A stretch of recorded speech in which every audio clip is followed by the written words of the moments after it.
Morning, everyone. I hope you will be doing well wherever you are tuned in from. Uh, New day, new challenges. We are into 7th of January today, and it's a bombshell revelation. A memo coming from the White House with the US pulling out of all major international treaties linked to United Nations and other multilateral actors. And there's nothing new. This push from the present administration has been there, challenging the legitimacy of the entire climate debate, which is sad, as I always say. For around 2 decades, we have built momentum to take concrete actions which save the environment. And I say momentum because it's a far cry from the real thing. There's a lot to do right now, but still, as you can see, uh, as you can see, it was just mere momentum with the concrete steps which really reverse the impacts of climate change. They were yet to come, and since the second term has started for this administration, it has been a nightmare for climate change across the globe.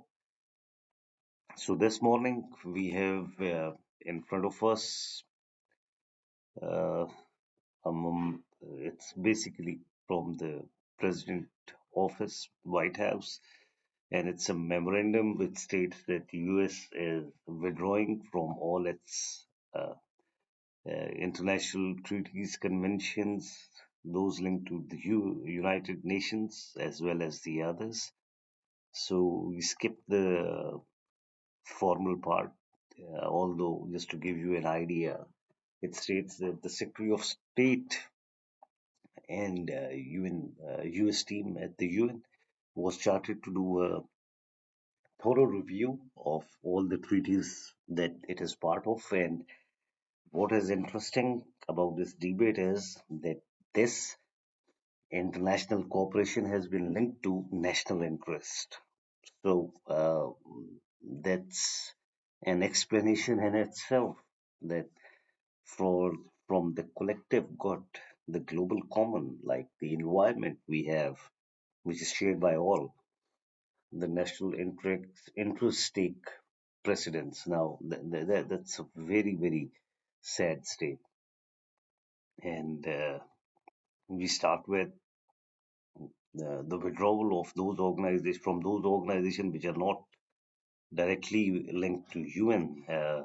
I'll start with this 4 by 7 Carbon Free Energy Compact, Colombo Plan Council, Commission for Environment Cooperation, Education Cannot Wait.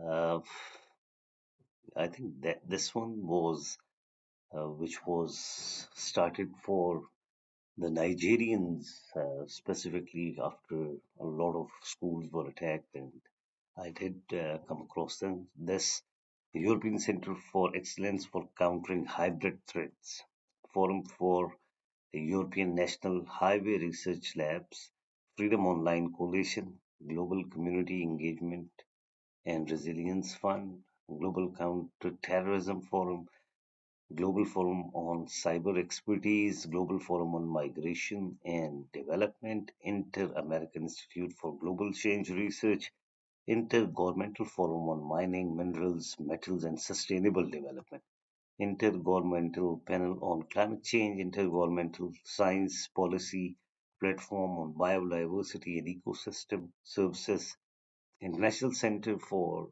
the Study of the Preservation and Restoration of Cultural Property, International Cotton Advisory Committee, International Development Law Organization, International Energy Forum, International Federation for Arts Council and Culture Agencies, International Institute for Democracy and Electoral Assistance, International Institute for Justice and Rule of Law, International Lead and Zinc Study Group, International Renewable Energy Agency, International Solar Alliance, International Tropical Timber Organization, International Union for Conservation of Nature, IUCN, Pan American Institute of Geography and History, Partnership for Atlantic Cooperation, Regional Cooperation Agreement on Combating Piracy and Armed Robbery Against Ships in Asia, Regional Cooperation Council, Renewable Energy Policy Network for the 21st Century, Science and Technology Center in Ukraine, Secretariat of Pacific Regional Environmental Program, Venice Commission of the Council of Europe.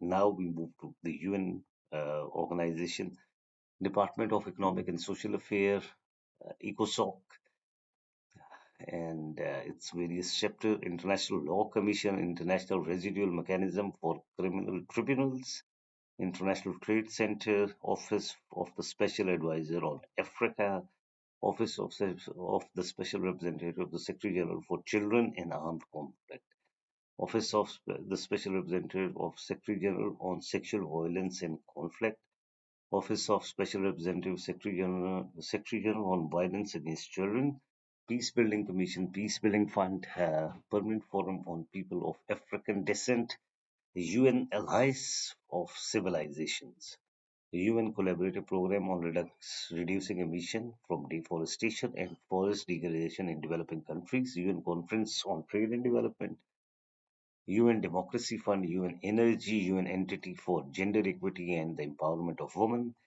UN Framework Convention on Climate Change. That's the UNFCC, the Bible for the entire climate debate across the globe, ranging from COP to other platforms.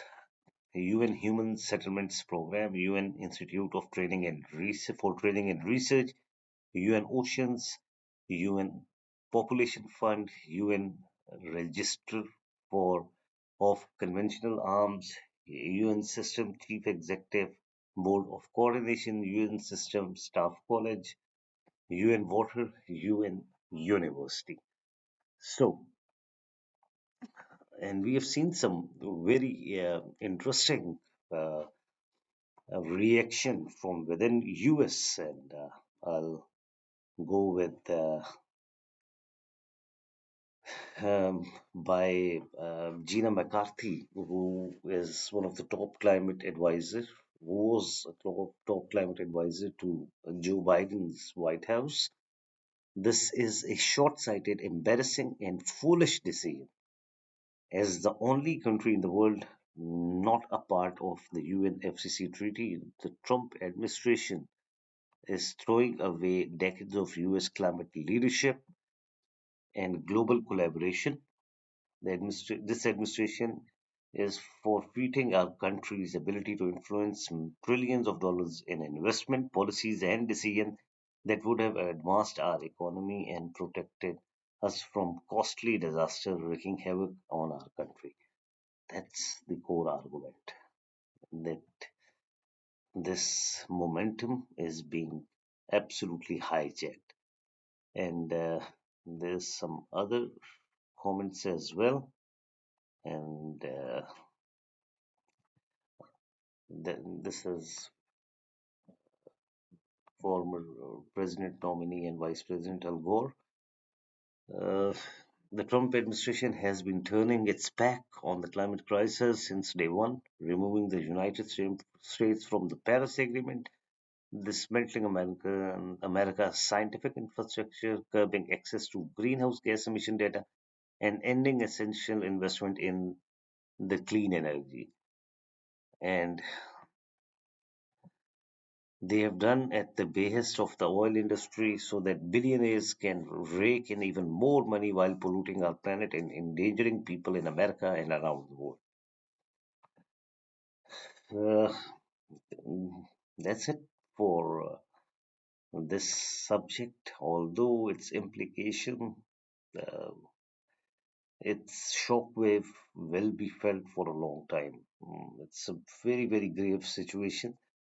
There is one thing called not lending support. That's understandable. And then there is one thing where you take an entire U-turn on the context or the existence of the climate debate. That's the most sad thing. That's why I say this coming from the leading country which has spearheaded this mandate through its funding, through its initiative. This is a grave situation for everyone who shares this planet. And let's hope sanity prevails and we are in a better position to combat the threat, the largest and most grievous threat to humanity, and that is the climate change. Thank you and see you soon.